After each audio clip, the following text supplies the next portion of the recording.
Good morning, everyone, and thank you for joining us. My name is Stacey Varghese, and I'm the Director of Leadership Annual Giving and Engagement at St. John's University. Today, we have Daniel Podesky, Roman J. Yayudiev, and Sherman Arnowitz, who will shed light on investing in distressed real estate. Some housekeeping rules before we begin.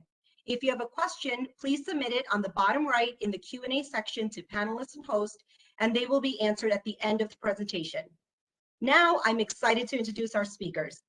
Daniel Podesky is an attorney and co-founder and managing partner at Royal Asset Capital Group, a diversified real estate investment firm focused on sourcing and managing distressed real estate assets.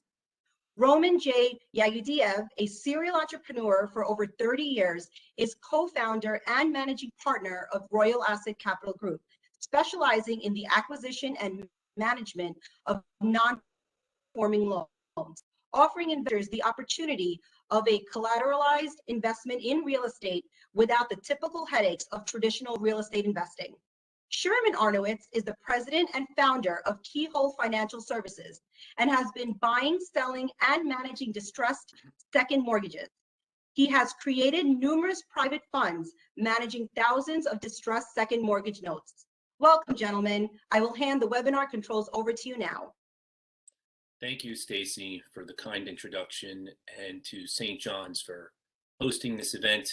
I'm always honored when I'm asked to partake in events like this, and I take every opportunity to give back. I believe we have about 184 registered attendees that are watching, so thank you all for joining and for being here this morning. I'm thrilled to have two of my esteemed colleagues and partners on here with me today, where we are going to be talking about investing in distressed real estate. And in particular, we're going to be discussing non-performing residential mortgage notes.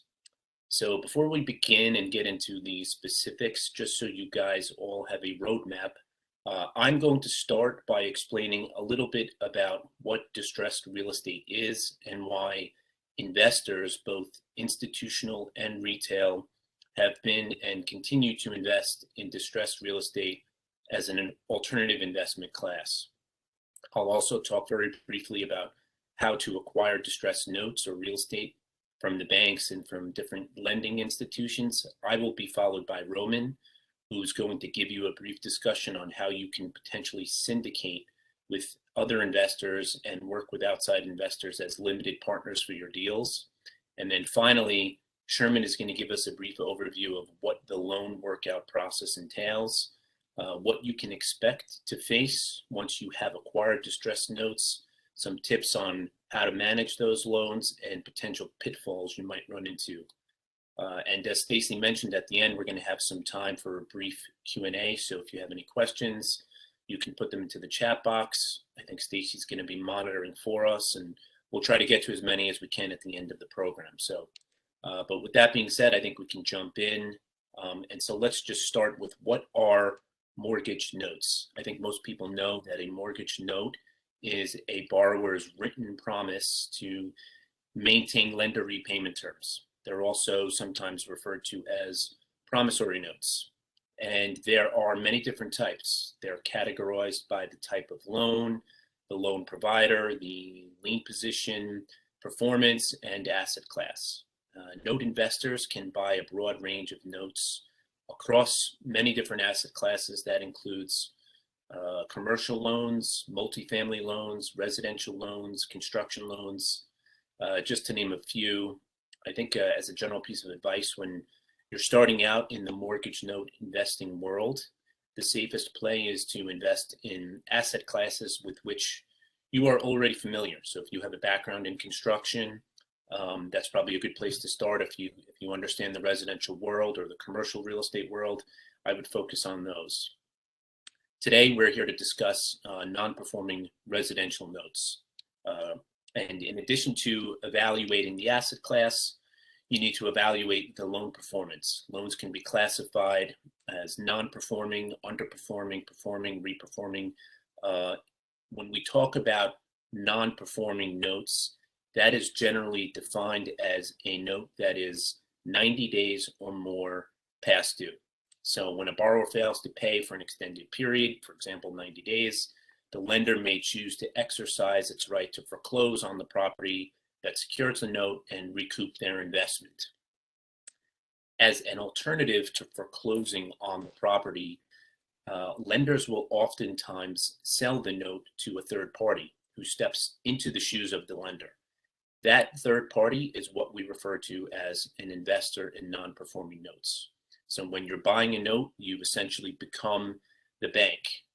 And why would anyone want to buy a non-performing note? It's a good question, and I think the answer is that banks often sell at a discount to the unpaid principal balance of the loan. So just to give you an example and help you understand a little bit better, let's say John Smith owns a home. The home is worth about $300,000, and he owes the bank $275,000 on his mortgage. John Smith loses his job or runs into some financial distress and falls behind on his mortgage payments. It goes into default, right? It becomes non-performing. At that point, the bank will look to sell the note, not the property, not selling the property. They're looking to sell the note to an investor for a discounted percentage of the unpaid principal balance. So in this example, they would look to sell the note, for example, for $250,000, let's say, on the $275,000 balance. So as an investor, you have the opportunity to invest really in real estate without the headaches of dealing with real estate, such as fixing the lights, you making sure the electricity's working, et cetera, et cetera. You essentially become the bank, but you're buying at a discount from the amount that is owed to the bank on their loan versus the actual property value. And how do you buy non-performing notes? Finding real estate notes is, I think, easier when you know where to look. You know, your business strategy and your experience, I think a lot of times is going to determine where you should go, but there's a lot of resources online where you can acquire distressed notes. You can build a lender network, reach out to your different sources within various banking institutions. There's also private note holders. These are usually seller financed properties. So if somebody sells their home and they actually finance the loan or the note to the buyer, or there are different business sales for notes. Hedge funds and private equity funds, they typically will buy notes in bulk from the bank, and servicers, and then they will look to resell in the secondary market to investors. There are various note exchanges and marketplaces where people look to broker notes and buy and sell notes online. And banks and credit unions, as I mentioned earlier. If you have relationships with banks, credit unions, in particular, small community banks, you can reach out to them. You can try to get to know them a little bit and explain that you're interested. Banks oftentimes will hold auctions when their loans go into non-performing status, and they'll look to auction off portfolios of loans. So you can get to know some of the banks and the lending institutions in your network and find out about, first of all, when they're holding auctions for their loans, what you need to do to be qualified to partake in the process, how much money you need to have in terms of a down payment for a potential purchase, et cetera. But those are just some of the basic ways to get involved in purchasing notes. And with that being said, I think the next topic we can just jump right into would be how to syndicate a potential deal for purchasing or distressed notes. A lot of times when you're approaching the banks or the note holders, you can't go to another bank to borrow the money to purchase the loans. You have to syndicate your deals. You have to bring in people that have cash that can close quickly. And unless you're already someone who has that kind of wealth, you're going to want to bring in partners on a limited basis to invest with you. So Roman is going to take the reins here. He's going to talk a little bit about finding investors, bring them into your deal. So Roman, without further ado, why don't you take it away? Daniel, thank you so much. That was great. St. John's community, it's a real pleasure this morning to be here with you all. A quick backstory, my family has been associated with St. John's University for more than 35 years. My brother attended St. John's more than 35 years ago. And just the coincidence of timing, how we're doing this event today on his birthday. Unfortunately, my brother Alex is no longer with us. He had passed a year ago due to a massive heart attack, unfortunately. But throughout his life, he always spoke very highly of St. John's University. Was very proud to find out that his nieces were going to be attending St. John's, which both my oldest daughter, Amanda, who graduated a year ago, and my middle daughter, Emily, who's still a sophomore, who loved the school. So I feel really honored that today, on my brother's birthday, I can honor him and give back to his school. And just to bring some real value to this conversation for you all, as Daniel mentioned, raising capital is the most important thing when it comes to, I think, any business, but more so in real estate. It's the lifeblood of what makes the world go round, and more so makes the reality of investments and investor syndicated deals actually happen. And how does that work? So you as college students, right? um, I think the two main things that come to mind to a college student is, well, I have no experience, I have no capital, how am I going to do this? Well, luckily, in the day and age that we live in, with YouTube, Google, and so many resources, you have influencers offering courses online teaching you about this specialized knowledge that you need. That's no longer an excuse, right? I usually take about a half an hour every day and I go on YouTube and I learn something new related to my industry, related to my field. So that's definitely something that would be a great resource. Number two is the capital, and that's what I want to speak to you about. When you do a syndication, what is a syndication, right? You as an investor yourself, if you have the capital, you can go and invest into a real estate property, a fix and flip, or potentially acquire a non-performing mortgage note, whether one or a portfolio. Most people are not in that situation, and at the same time don't want to take the risk upon themselves to put their own capital in its entirety into one project. So they do what's called a syndication, where you might find the project, you might find the building, the land, the single family residence property that you want to acquire, and you bring in X amount of investors to invest with you into that project, which becomes a syndicated deal. So now you're leveraging the capital of a group of people and not just one individual. And when I got involved in the non-performing mortgage space, I knew, because this was a new industry for me, that that would be the direction that I would go into, right? So where do you find the capital? Well, first of all, as college students, I think one of the most important things you should keep in mind now is you should start actively building a Rolodex, start building relationships, start going to networking events, right? I always believe that you should build the Rolodex or build your relationships before you need to access them, right? Otherwise, they become motive-driven relationships. You don't want to meet somebody on a Monday and on Tuesday be asking them for capital or for money. It just doesn't seem organic. It doesn't feel comfortable. And in most cases, they're probably not going to write a check unless you have the most unbelievable deal that they've never seen before, which is probably highly unlikely. What we find, amongst us partners, is that when we introduce the mortgage note space to many real estate investors, they're very intrigued, because mortgage notes take away a lot of the headaches that traditional real estate off gives you, such as dealing with contractors, working with tenants, having to manage properties, get calls in the middle of the night for leaky roofs or toilets, God forbid. So we don't have that dynamic in acquiring a mortgage note. So it's a very interesting asset class that a lot of people are intrigued by. But nonetheless, it's something so new that there is a learning curve that we need to educate people on, right? So that's a process, and that takes time.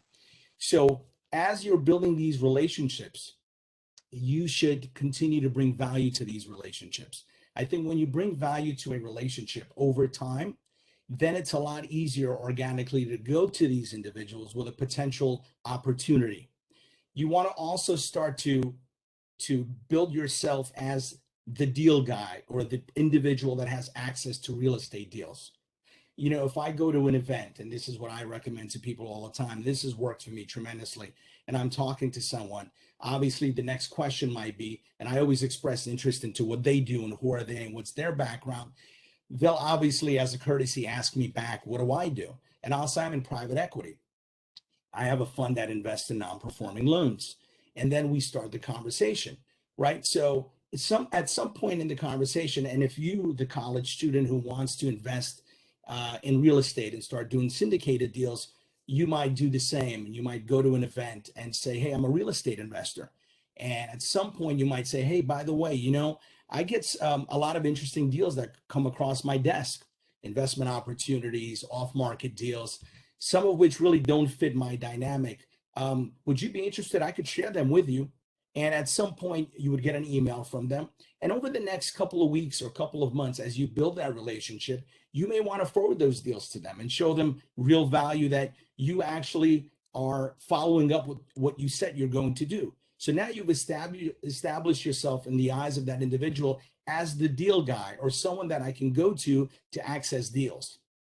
And maybe a month or two or three in, you then forward a deal that's yours actually to them and say, hey, by the way, this is a deal that I have that came across my desk that I'm going to be a part of and I'm raising capital for. I'm in my first round. Take a look. Hey, if it makes sense, maybe we can have lunch or have a conversation. Now that relationship became organic, right? You didn't meet them on Monday and ask them for capital on Tuesday.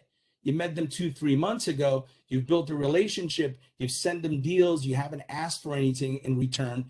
It isn't a motive-driven relationship. And now I think there's more of a comfort level where they might say, hey, you know what? Hey, Daniel's been so kind. He's been sending me all these deals to look at. And now I should look at his deal, or at least give him the time to learn more about it. So I think that's super important. It's, again, building that Rolodex and not going after the money or hawking the person for capital, but building it organically. Build yourself up in the industry, learn the industry, and as you go to these events and you connect with more people, obviously you have the opportunity to do so on a larger scale. Another way that I always recommend that people potentially access capital is as you go about your everyday life and people ask you what you do, you need to be able to streamline as to who you are, individualize yourself and build yourself in that industry as what your identity is, right? You don't want to be all over the place. You want to find a niche at some point of specifically what you want to do. As a serial entrepreneur for 30 years and owning different businesses, friends of mine always have asked me to invest in real estate. I've chosen personally not to because I didn't want to deal with all the headaches of all the headaches that go with being a real estate investor potentially. So as the universe opened up the opportunity to investing in mortgage notes for me, and I thought that this was a perfect fit, it gave me a dynamic that wasn't around for me prior to that because I really was not interested in investing in real estate per se. So now when I meet people, I'm specifically geared towards non-performing mortgage loans. Now people are reaching out to me and asking me for such. They're interested in finding out whether I can source notes for them, if I can, they can deploy capital with us because I've identified for myself exactly what I do as an investor. I'm in private equity and I specifically deal with non-performing notes. I also want to recommend to you all, hey, please take the time to learn your craft. Go on YouTube, go on Google. There's so much on raising capital out there. Nothing that I'm going to say to you today is going to be rocket science or anything brand new you haven't heard, but you have to get out there and do this. You have to go and find your first deal. You have to talk to people and try to raise capital. And once you get your first deal under your belt and you create that comfort zone for yourself, then the snowball effect kicks in. I'm sure we could take an hour each talking about this segment that we're all focusing on here, but I want to turn the reins over to Sherman, very experienced fund manager, more than 25 years in the non-performing loan industry. And I think he's going to bring great value to this conversation. Thank you, everybody at St. John's, and lots of luck to you with all your endeavors. Thank you, Roman. That was great. So now it's my turn. What I do is I specialize in investing in distressed second mortgages. We've spoken a lot about the distressed real estate platform, and there's a lot of different opportunities within that platform. I decided to take a specific, and that's focusing on investing in distressed second mortgages.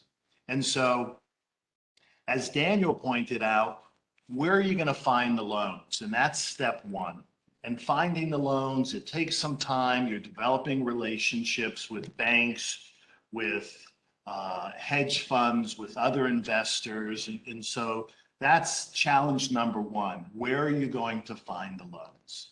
Challenge number two, as Roman put, is where are you going to find the money? And Roman gave us some great ideas, and starting now where you are right now and building that up organically.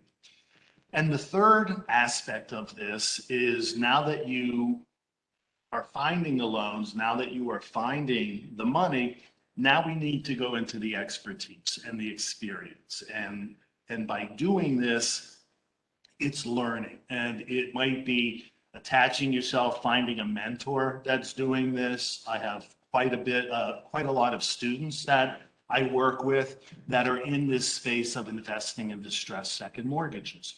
So now comes the experience, the expertise, the education. So we went ahead and we found loans and we found money and we bought 100 loans. We bought 100 second mortgages. And let's say on these second mortgages, we paid an average of 25 cents on the dollar. So that $20,000 second mortgage, maybe we paid $4,000 for it. We now own that second mortgage, full and clear. And now the opportunity is, we have to get in touch with the borrower. We have to introduce ourselves to the borrower, and we have to try to work out a deal. The borrower doesn't know that I paid $4,000 for his $20,000 mortgage. Conversation is, Mr. Smith, my name is Sherman. I'm with Eagle Financial Services. We just purchased your loan from ABC Company. You owe me $20,000. We're not a bank. We want to work with you. How can we get you to start making payments? As Daniel had said before, what classifies a non-performing mortgage is anywhere where the borrower has stopped paying for a certain period of time. The loans that I'm talking about, these are loans, second mortgages, where the borrower might not have been paying for anywhere from a year, 3 years, 5 years, 10 years. And so now we have to get into the mindset. And the great thing about what I do and what I love is that I get to wear a lot of different hats. And part of it is I'm going to be a skip tracer and I have to find the borrower. And so I have to play detective. Now that I found the borrower, I have to put my psychologist hat on, because now I have to work with the borrower who does not want to speak to me, because all along he thought he doesn't have a second mortgage, or maybe he thought he's getting away with something. And so now comes the fun part, where we're going to try to work with this borrower and say, look, you owe me $20,000. It's $600 a month. Oh, you can't afford $600 a month? What can you afford? Okay, Mr. Smith, you could only afford $200 a month. Great. For the next 6 months, let's get you making payments of $200 a month. So now I've taken a loan that has not been performing, let's say for over 5 years, and I've slowly introduced the concept to the borrower that yes, you do have a second mortgage. It's for $20,000, $600 a month, but I'm allowing you on a temporary basis to only pay $200 a month. And so now for 6 months, we do a trial basis, and I've received $1,200. Well, that $1,200 goes towards the $4,000 that I purchased for this note. At the end of 6 months, now we're looking at it and we're saying, Mr. Smith, you did fantastic. How about if we make this a permanent deal? And what we do in the business is we turn that temporary agreement into what's called a loan modification, and we make it a permanent deal. And so what we might do is we might lower his interest rate, we might extend out his expiration date, maturity date by 10 years. And we're doing all of this so that we can bring down his monthly mortgage from $600, not down to $200 or $250, but try to get down to about $300 a month. And so now I've gotten it down to $300 a month. And now Mr. Smith is continuing to pay that $300. And I might let that go on for a year and a half. And now I have $200 for 6 months, that's $1,200. And then for a year and a half, I have $300 a month. So in 2 years, I've gotten most of my money back. And now I've taken a non-performing note and I've turned it into a performing note.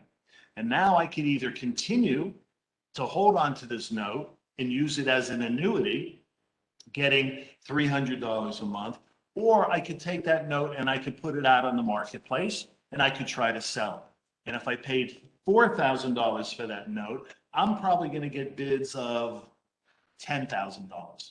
So now I've more than doubled my investment, plus I have the money that came in for those 2 years. So that's one aspect of what could happen with these notes. And I don't want to just paint a rosy picture that that's all that happens, because then everybody would be in this business. When I started 25 years ago in this business, there were probably 10 investors doing this. It was the best kept secret in the world. And like most secrets, it got out. And now there's hundreds and hundreds of investors. But the good news is there's still trillions and trillions of dollars of non-performing mortgages. And so the challenge for us when we're managing a fund, I'll take those 100 notes, and I know that out of those 100 notes that I bought, and I went to investors and they invested money, let's say it's $2 million, and this investor was 100,000, this investor was 500,000. I know out of those 100 notes, not all of them are going to perform. There's going to be a certain percentage that are going to perform. There's going to be a certain percentage that I just had one the other day where I was speaking to the person. He owed me $40,000 and he didn't want to have a second mortgage anymore and he wanted to get rid of it. And so I said, okay, tell you what, if you could pay me $32,000 within 30 days, I'll give you that $8,000 discount. And he did within 30 days. So that $32,000 discount, I paid $6,000. So another, there's going to be a certain percentage of those. There's going to be a certain percentage of loans where they stop paying their first mortgage. Remember, these are just second mortgages. And so they stop paying the first mortgage, and the first mortgage bank starts a foreclosure on the borrower. And they foreclose on the borrower, and there's no money left over for us, the second mortgage. It's all part of doing business. And so we lose out on that $4,000, $5,000, $6,000, $7,000 that we invested. Okay. So that's scenario number 3. Scenario number 4 is we get a borrower that says, I'm not paying you anything. So you don't even want to pay me $100 a month? No, I don't want to pay you anything. It's risk. It's worth risking losing your house. Yes. And so at that point, we have to decide whether it's worth going the legal route and whether it's worth foreclosing or not. So usually there's 5 scenarios that happen when you're buying these notes. The idea is that at the end of the day, if all the percentages put together, it usually works out where we're recouping and we're getting our investors anywhere between 20 and 30+% of their money. So everybody's happy. So that's the world of investing in second mortgages, and those are the opportunities and those are the scenarios that you face on a day-to-day basis. It's an exciting adventure. I learn something new every day. I get to work with my partners who are very professional, and I love working with them. And so that's the world of seconds, and I hope I was able to shed some light on it. And I'm done. And I think Stacy's going to come back on.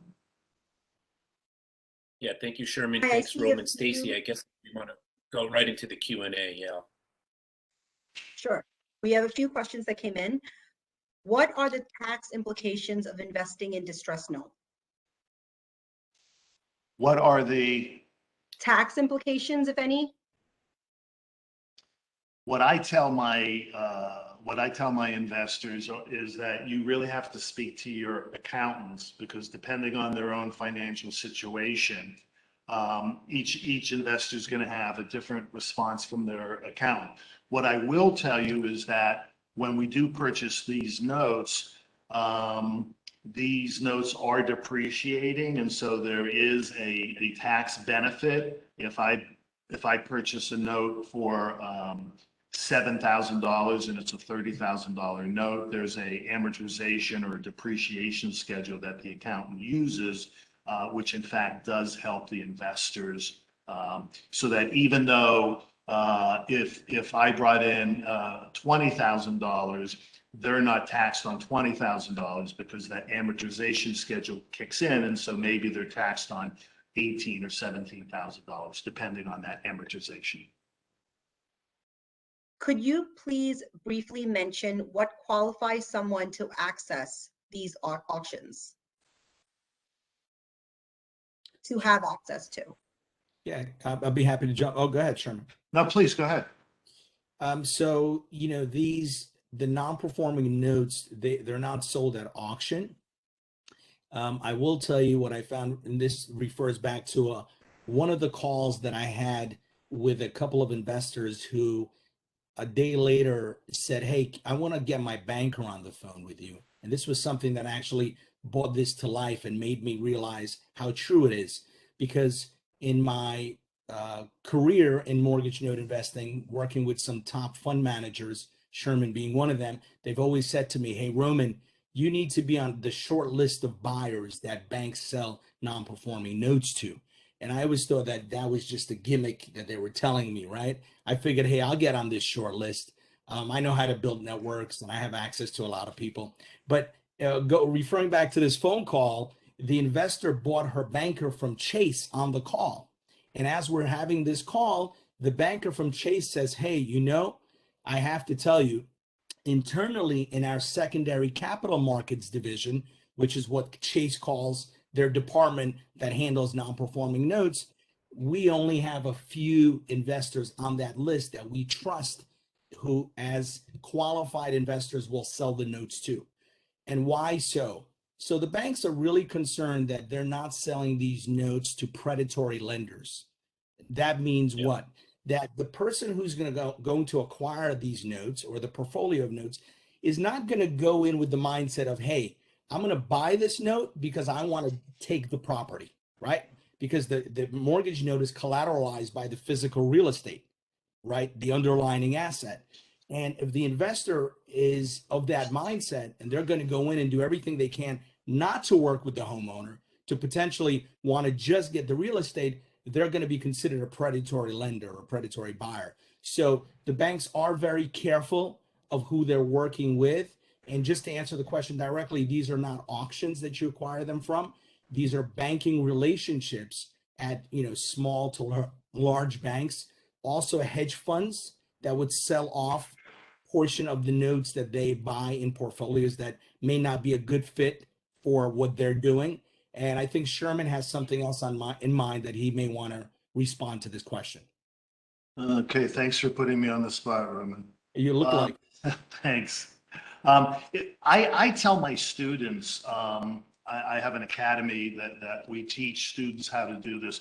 And one of the things I teach my students is just to shoot an email, a couple emails to friends, family, business associates, and let them know what you're doing.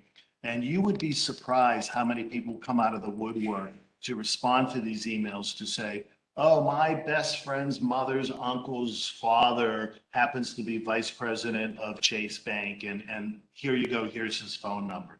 And so it does take a while to build up these relationships with these banks and hedge funds, as Roman said. And it's a very small industry, and so your word means everything.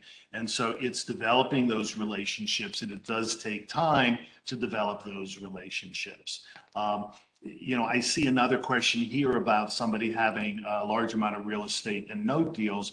The other way of getting in this business is being a note broker. And a note broker basically has access to these real estate deals, note deals, and acts as a middleman and takes a percentage. So you might not have money to be an investor. You might not want to go down that path. But if you're the type of person that enjoys meeting people and speaking to people, and as Roman said, cultivating relationships organically, it's an excellent opportunity to be that middle person so that you could come to someone like me or our company and say, hey, I've got access to these notes or this real estate deal. Is there any interest there? What Yeah, and criteria? I would just chime in on sorry. the point about, yeah, I just wanted to chime in about the point that they made about relationships. When I was an attorney, I used to do a lot of work representing some of the larger banks and mortgage servicers. And when I got into this business with Roman and Sherman, I actually just reached out to the general counsel at one of the companies out of the blue and explained what we were doing, that we were getting involved in the distress note business. And the general counsel for Aquin, he actually put us on a list, made us available to have bidding opportunities on their non-performing loans when they get out for sale. So sometimes it's just reaching out to a contact or someone that you might know. As I like to tell a lot of people, if you don't ask, the answer is always going to be no. So sometimes it's just kind of throwing yourself out there, asking the question of the connect or reaching out if it's someone that you know. So What criteria should I be searching for distressed properties? What year were most built and are they in CBDs, etc.?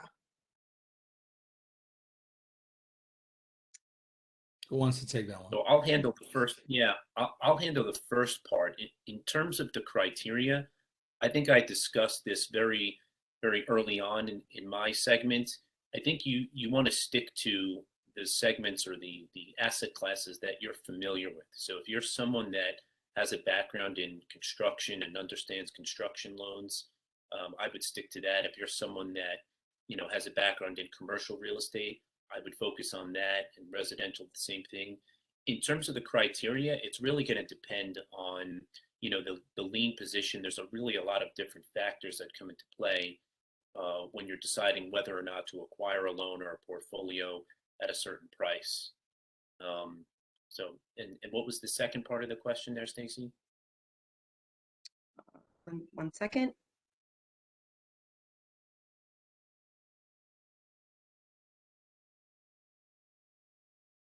What year were most built and are they in CBDs, etc.?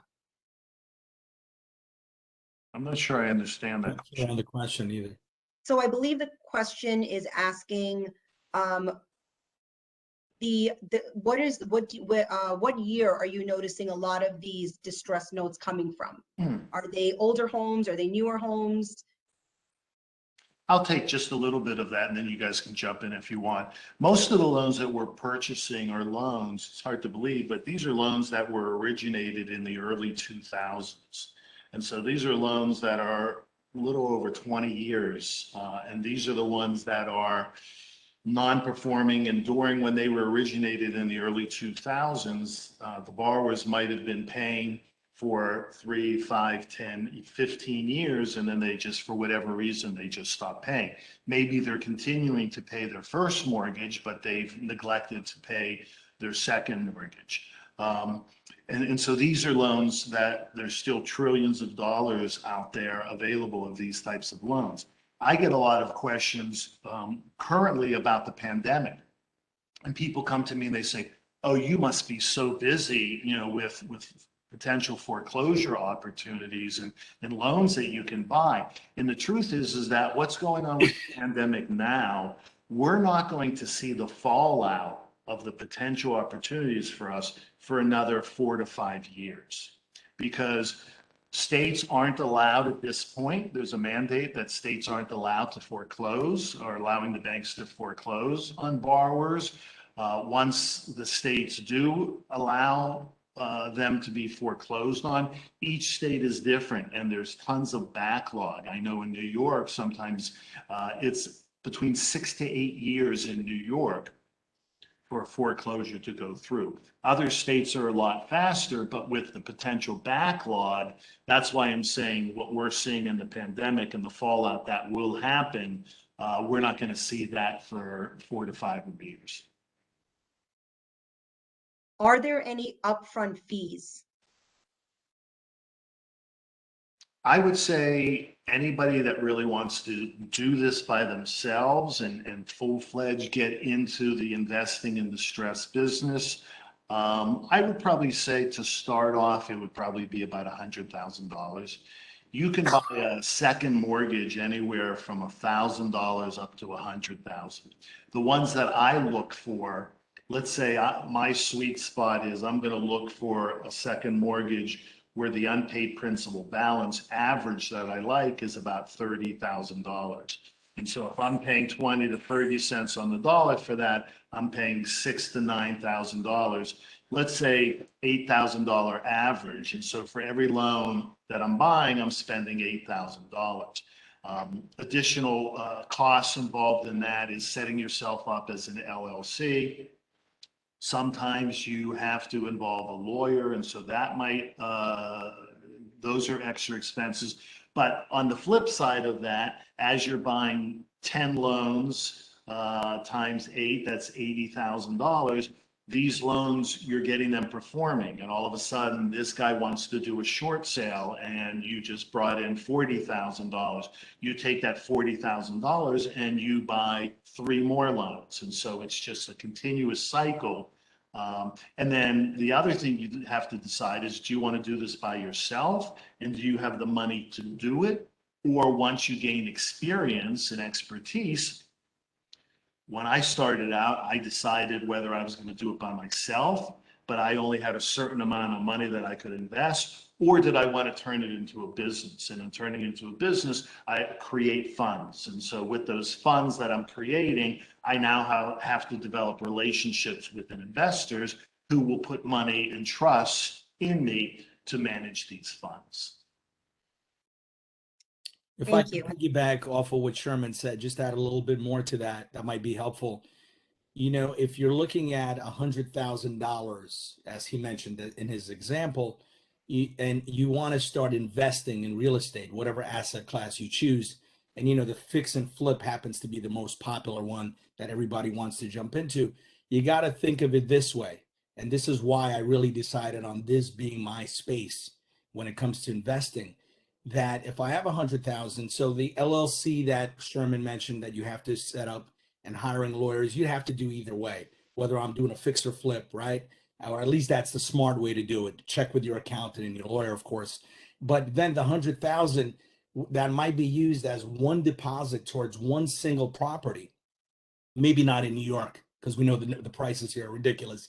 But let's just say as an average, where you could take that 100,000 potentially and maybe buy 8 to 10 mortgage notes for that same 100,000, your dollars just go a lot further. If you want a real bang for your buck, I always say mortgage note investing is the place to be.